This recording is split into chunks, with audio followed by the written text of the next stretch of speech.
MashaAllah. So I can see here, just briefly from this, the whole idea of what is hishma, or the whole idea of what is modesty must be implemented. And I'm happy to see that you were discussing this at different levels in your group discussions. Yes, into adulthood. And I spoke to some people and they told me, and these were not you guys over here, this side, on this side, they told me there are indicators of that. Some indicators include mustache and facial hair. Other indicators include here in the pubic region.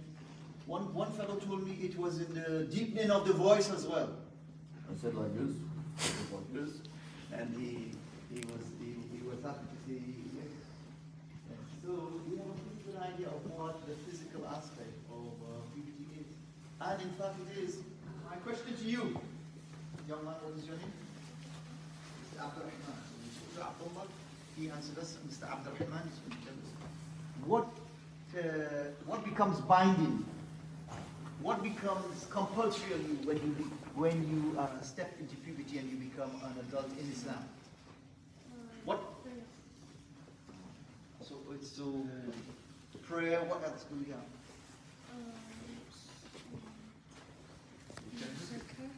Zakat, yes.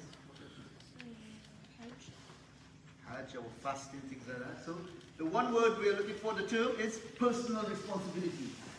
So our personal responsibility is upon us to fulfill the duties of Islam.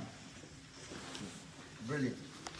Okay, what about that is the personal responsibility from the aspect of fulfilling our duties to Allah. What about the parents? What about our behavior?